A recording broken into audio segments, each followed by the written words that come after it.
Après ça biso maloba a inspiré biso afin que maloba tout club pour éclairer peuple no baza partout dans le monde ba kolanda biso na kombones massa za liste Seigneur paix sauveur to bonde paix tout. L'autre comme mona église qui mbangu. Église qui mbangi ça ba commis vraiment ko ya pasteur Richard na habité ba mo ya ba commis vraiment ko panza message na bango ba commis ko même na ba internet ba commis ebelé yum to défendre la doctrine par rapport à la religion na bango nde ba commis ko ça la visibilité makasi ya religion moi te ke bino ba chrétien bon moi te ke bokomi na se nazo contrôler ba langage na nga bien avant na loba na tourner le monanga 7 fois ko bisa ki bazana fausse doctrine ce qui va changer doctrine ce qui va bongo limiter maté un jour dans le jugement dernier et puis vidéo ba otala nga lelo nzamba bimisango parce que neto ça l'émission ba ange ba déjà na mona cameraman ali Nazaré wana zala zo biso ba image mais cameraman alola ba cameraman alola pe ba kiti mbangi c'est ça la mi église oyo et ko sala man époque ya ba papa na biso diangenda oyo atika biso yemoko kolo ayebi bisika azali nzamba za kunate nzamba za ba changer doctrine akolo ba changer oh bon ba sala kuna l'église kimbangi c'est na doctrine boyami nyonso ba saka kuna nzamba za na katite.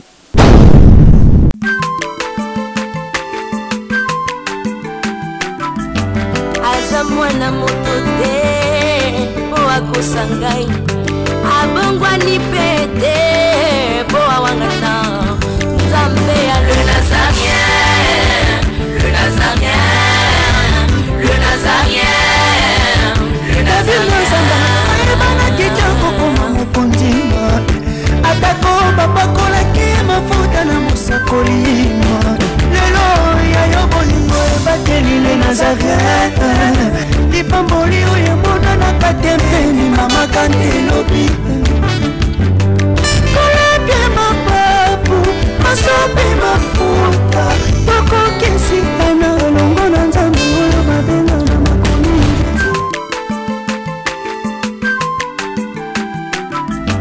Aza mwana moto te po akosangai abongwa ni pete po awangana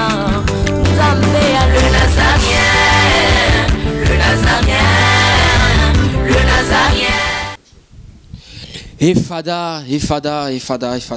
thank you Fada. Chers amis fidèles, nous sommes toujours aux orales quoi qu'on a besoin de quatre chaînes abino. Il y a les Nazareth qui viennent à cadre émission abino table sainte où ils ont présenté par votre humble serviteur Dadi Moukoya. Je dis un grand merci à l'équipe Mobimba. Il y a les Nazareth, je dis un grand merci à la servante de Dema Matfani Moukoya pour la confiance au personnage. Je dis un grand merci à mon caméraman. Le table sainte Nazareth Pasteur Richard. Avec lui, nous allons nous entretenir tout au long de cette émission. Restez branchés, restez connectés dans votre chaîne Les Nazareth TV. Avant d'abonner peut-être l'homme de Dieu, Pasteur Richard, nous sommes en régie. Quand tu dis fier bananzam et ça la bananzam le comme le sac comme on dit à la servante de Dieu maman Tiffany Mokwa et puis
Okay, okay, hold on.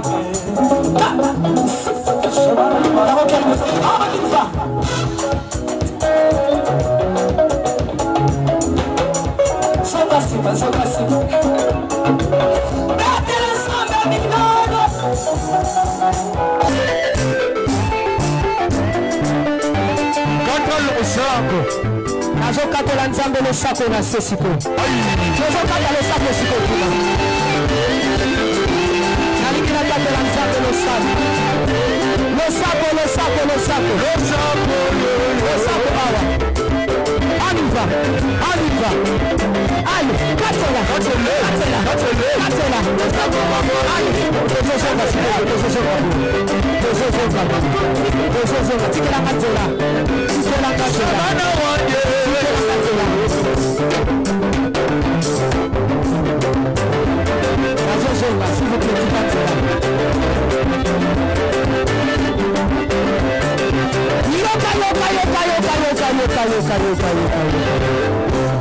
Olingi libal, olingi kopot, olingi mosala,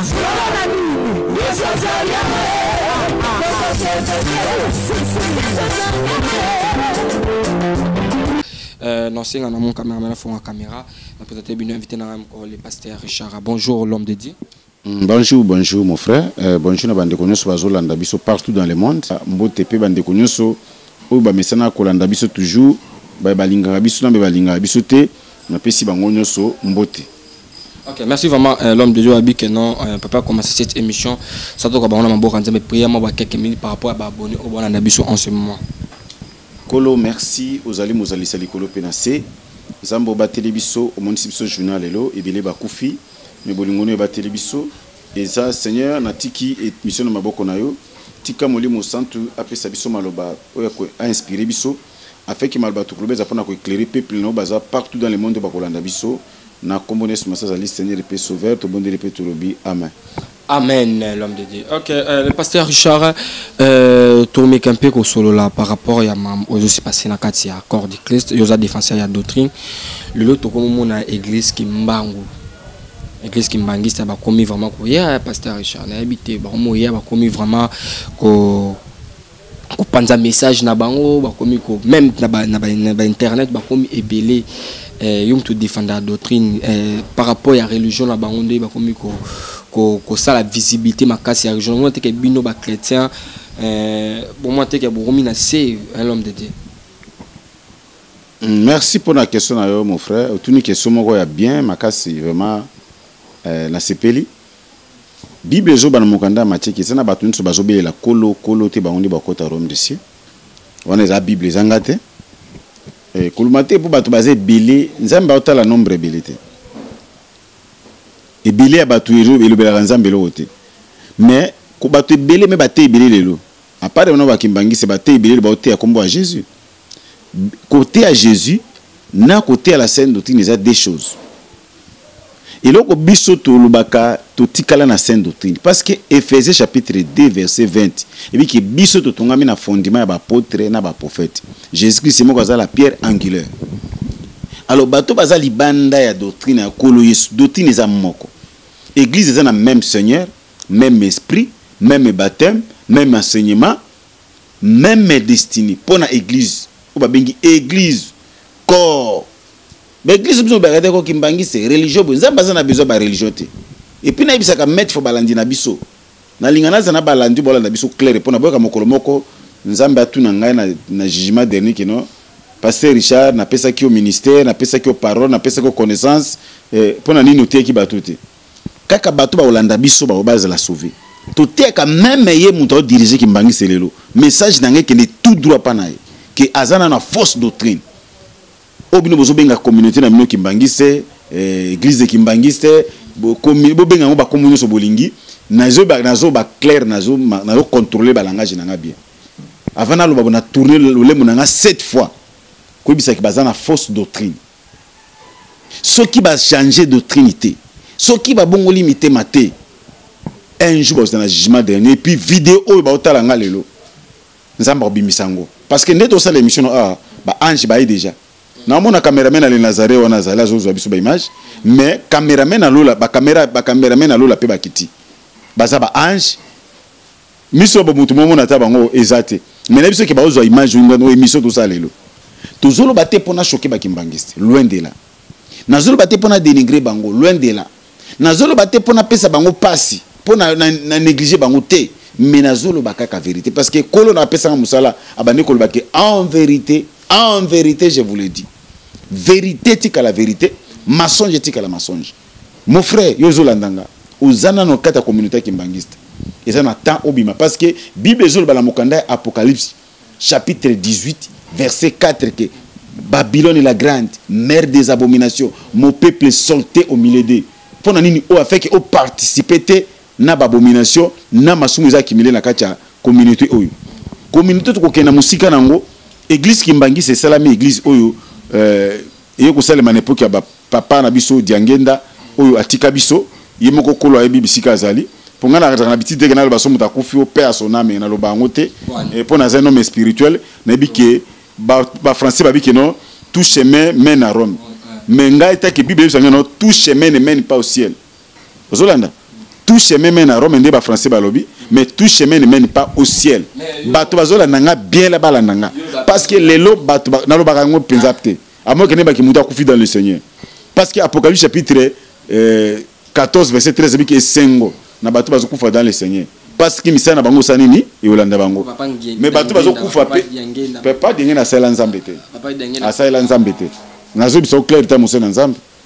a sala nzambe te atikala osela nzambe te atikala pe ko banzambe yango te muto mbaba ki yaza molimo santo muto ba ki yaza molimo santo est-ce bino pe na bité aveuglement ni bakanga bino bino ba fanatique yo bozaka na ba église bo ndima ka pomba ba pasteur kombo moto ko ndima okoleka ba kombo tsaka kombo a Jésus c'est le acte chapitre 4 verset nango 12 kombo a pasteur Richard te biso tous allez effacer prophète Kimbangu aza muto envoyé de Dieu nza batinda asela nzambe na kati ya sincérité asela nzambe na kati ya vérité atikala ko bateke bo ngana za nzambe ngana za mwana ngako odienge na ko za molimo santo atikala olo bangote soki lelo bato azokura kaki bo basama na Kimbangi se nzamba za kuna ba osala erreur okomona no miracle kuna wi okepe na maladi obiki melungu bateke nzamba za wana buyale nganga babikisa maladi soki pa kumukanga obikisa yo okepa sous les bengwa na nini na côté ba passa kuna sous les bengwa za kuna obikisa yo na mona bato bokene kuna bana ba muru hémorroïde sili azana épilepsie sili et mais azana nzambe te parce que tu as 3 sortes de guérison ah on a zati na comme quoi enseignant siko parce que naza déjà enseignant parole tu as 3 sortes de guérison première guérison et où tu appelles ba féticher ba bikisa maladie ba kumukanga ba zebele ba Didier Mapasi ba bazamo ebele na kota ba kombo ezokima ba zebele ba sa ba publicité na bango to landa bango wana guérison liboso na deuxième guérison tout le monde ba docteur pendo ba sala médecine mebendazole obeli malaria ba ke ba komelo mebendazole ba komelio ba kisio ba komana ba paracétamol ba kinini omeli pe ozu guérison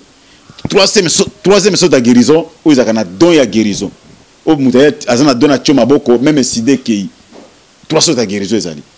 et là que trop parlons pour que kuna na kendeki na maladie na biki mais kotala même tout le bana clair tout juger ata babi que ne juger point mais kaka bible na bina correcte que non l'homme spirituel juge tout babi que jugement ko banana église jugement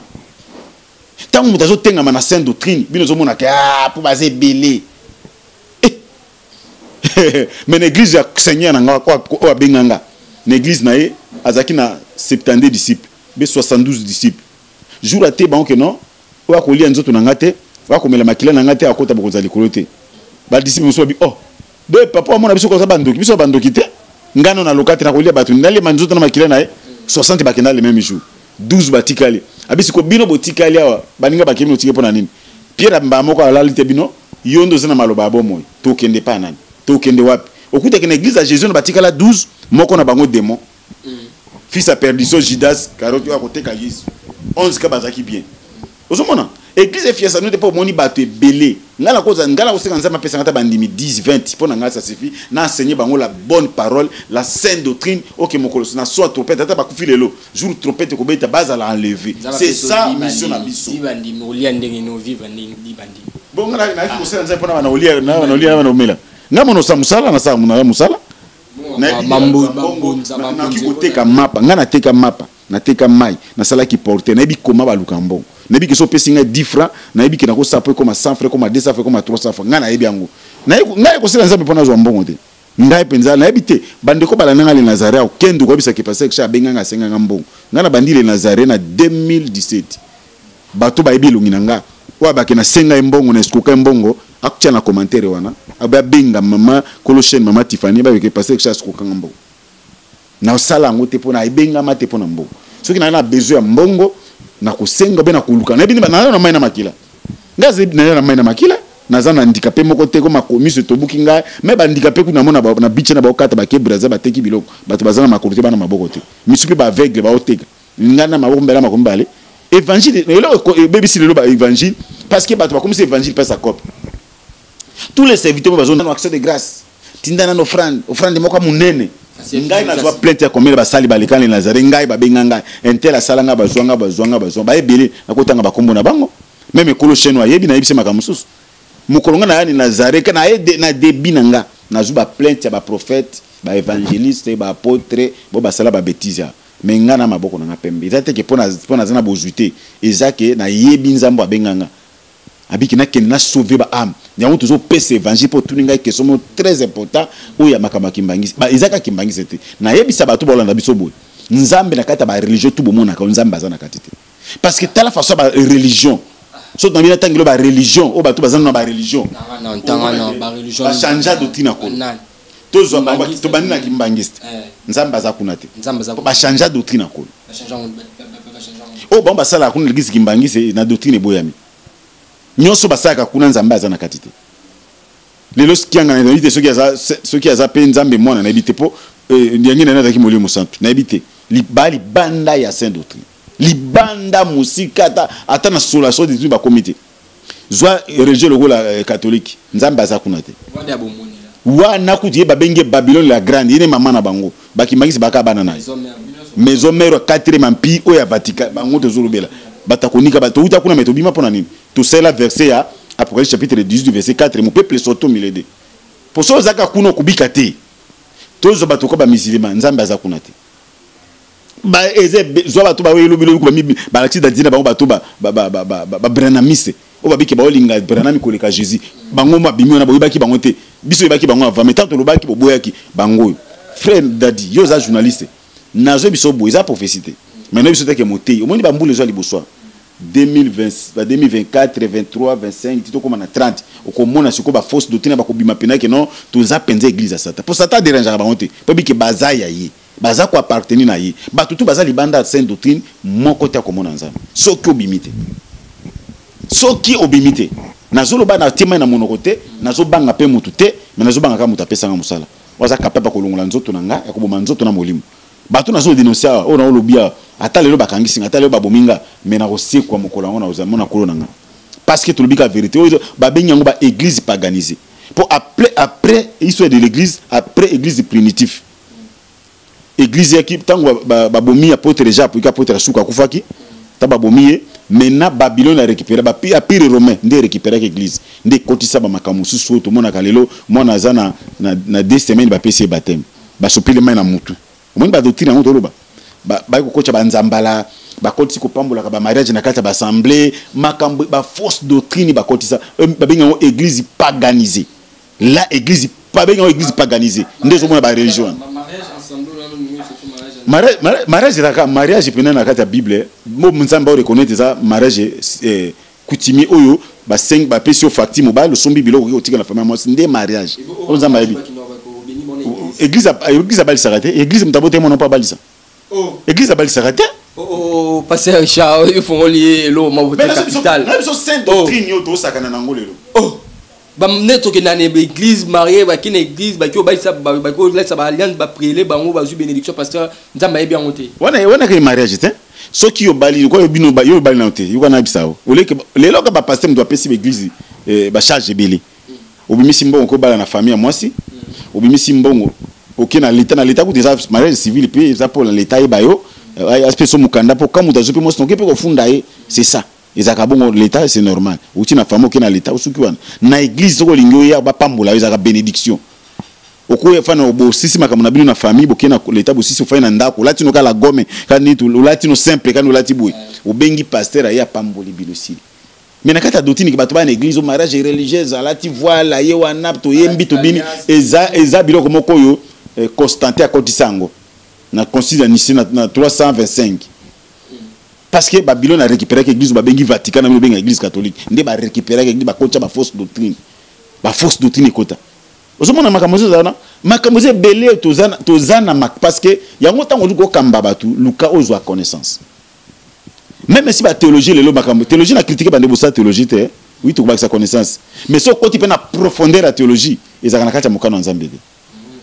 parce que nazala na master nga maza théologien abisinga a kota pe na ndunda théologien ba bisi ba on dit matin mokanda apocalypse la vérité ba on dit mokanda makambo ça ma pas Job ba histoire na ba on bandi ma na théologie mokanda apocalypse bandi matin makambo za vrai ba na ba courant na bango ozomona ke eza mo passe mingi lelo ba te bile ba osambela ba ozela lifelo mais na kati ba église lelo ba rejet tunga na tangeli ba na bango bazali ba to ko ba joviste ba libanda de saint doctrine témoin de Jéhovah. Oh. Ben c'est le truc. C'est la morale Bible. Autant on a bon Bible. So ils ont bakimbangi ça va c'est l'église catholique on a kondi. Mais témoin de Jéhovah. Yo kasi mutu so simbi Bible otanga Bible ndai binzambe. E dingo atanga Bible te. Kumuka ngatanga Bible te. Te nganga moko azaka ko ba pesa komina makala ngunza na kombo iza kombo nganga.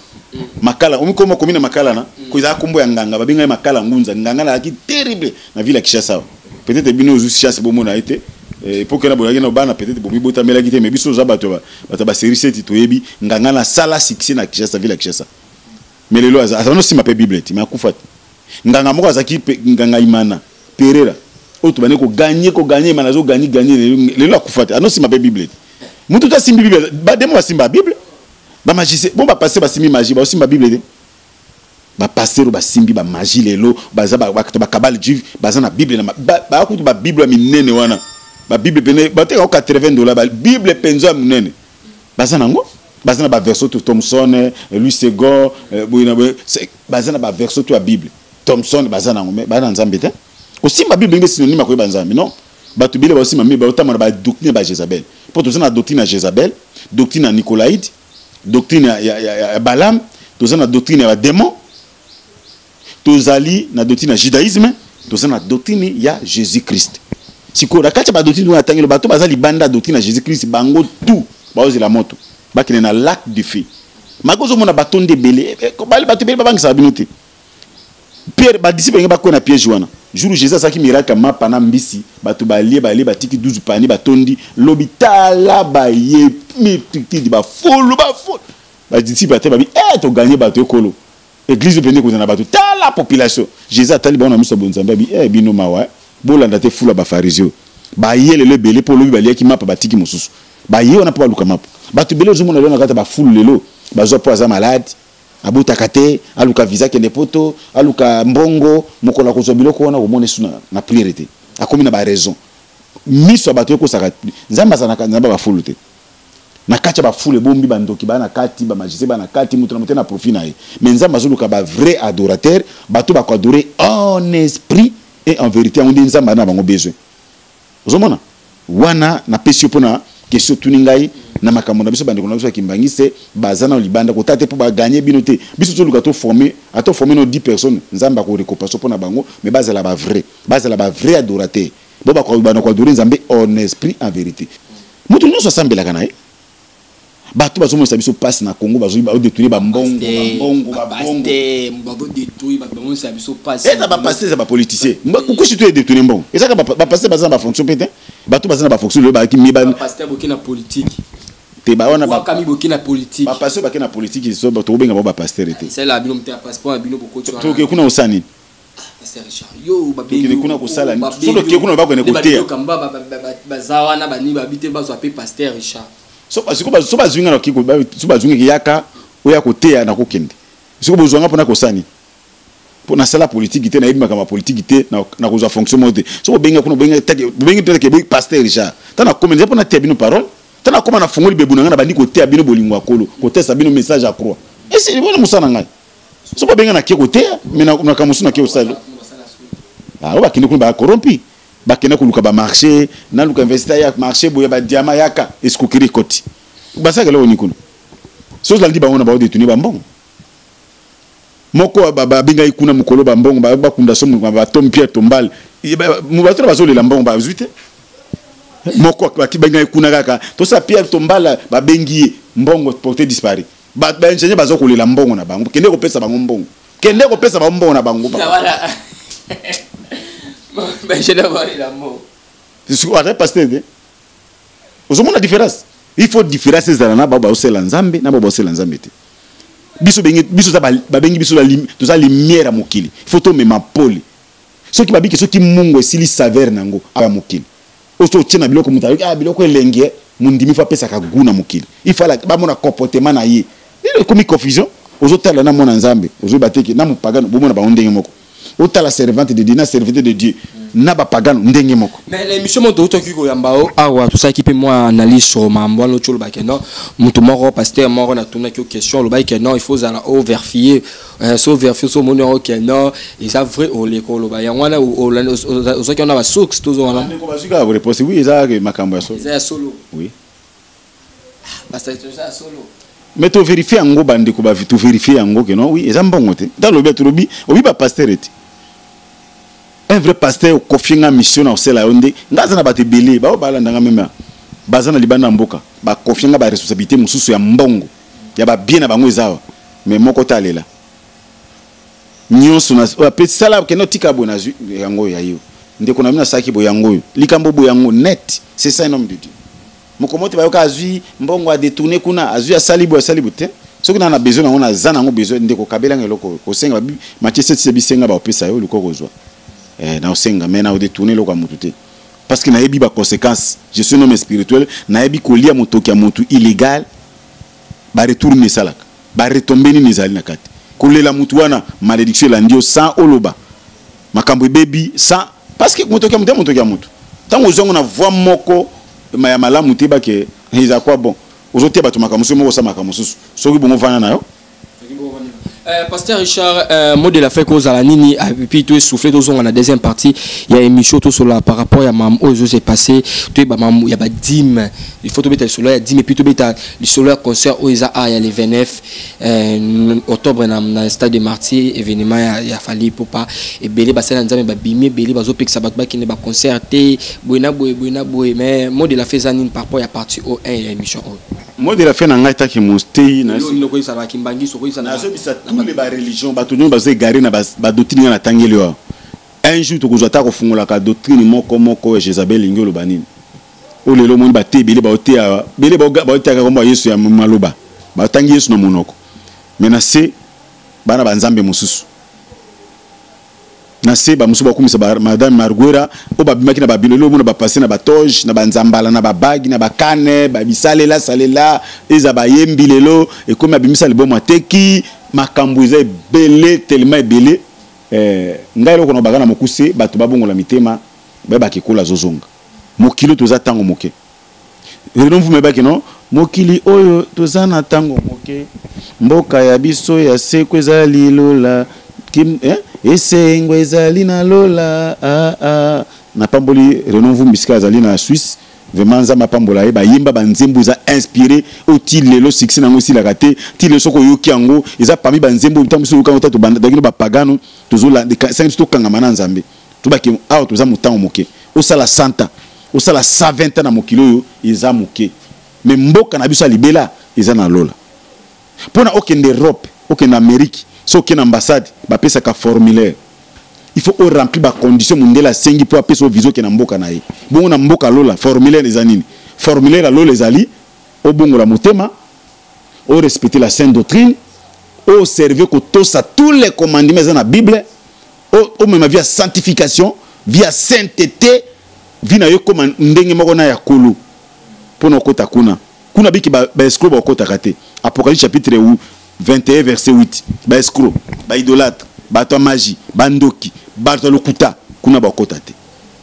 bato babongola mitema balongwa na kati ya ba religion ngana so balongwa parce que kuna kolela na kolela soki be bakufa bo bazaki ba mettre na ba religion na bakenda so bazongi ba bisimaka ba mona lelo na lia tourment yo ko bongola motema sa bate bafungola Bible mais lokola siècle pesé zo ko sabino eko sabino te lelo penda na ya wa koloba take mustali bien que minute sili minga koloba ezali molimo sa ta pesa to mais via tango éternité zangonga to sukiawa soko lingo benga pasteur Richard benganga na plus de 143 99 848 78 07 plus de 143 99 848 78 07 okokutanga to koyamba to kosola to ko partager soki pe bandeko choquer bino bato ba religion boza fanatique ya mangomba obolinga mangomba na mino koleka Jésus bozo critiquer ka lifoko du ciel po abika linga ka brana mi koleka Jésus yekuta lobi clair mais yo linga ka pasteur na yo pe koleka Jésus peut-être le bangama Jésus aussi likité ta ba ko simba ka église na yo religion na yo wana nga na ko mutu mabe wana na komi faux pasteur mais nga na ina lobelo ka vérité te sali au passe mais ça peut changer nga na karisa ka batu évangile te na ki ko modifier na sango pété pona yo sepela évangile za ube ondimi ube bono ko ndima simple ce qui ko sur masi azongité to kuté na bino mbala sima na même chaîne ko la pambola bino. Voilà, nous sommes arrivés à la fin de notre émission. C'était votre... Vous êtes et voulez-vous investir à Kinshasa? Voulez-vous réjouir de vos business? L'opportunité à ne pas rater. Toronto City VIP à Maluku. Un des meilleurs endroits pour résider ou implanter votre business. À quelques minutes du fleuve Congo, le fleuve de nos ancêtres. Juste en face de la zone économique spéciale qui est le quartier commercial et industriel de Maluku. Waouh! Non loin du centre de ville Maluku, un quartier en pleine expansion, à quelques mètres du Macadam. Toronto City vous propose un terrain de 20 mètres sur 20 avec des bornes cadastrales. Sur un site accessible, urbanisé, avec espace de jeu, espace vert, magasin, centre médical, marché, etc. Je vous appelle, venez nombrer et acheter. Donc, je voulais juste faire l'appel à nos frères de la diaspora, de partout où vous êtes, en Afrique, en Amérique, à l'Océanie, à l'Europe, en Asie,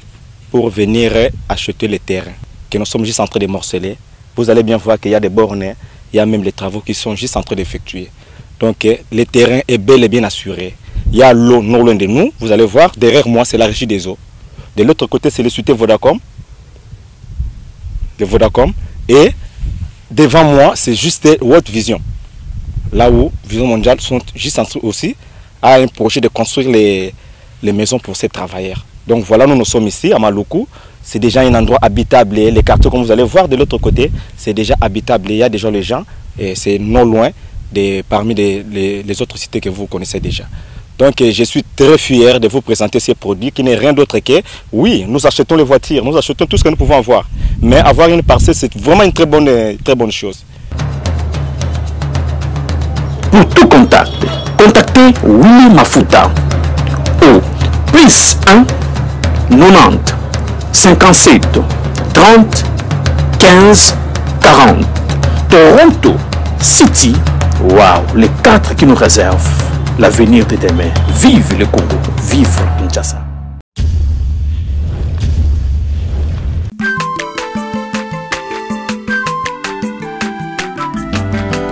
Mwana moto te po akosangai abongwani pete po awangana Nzambe ya le Nazarien, le Nazarien, le Nazarien,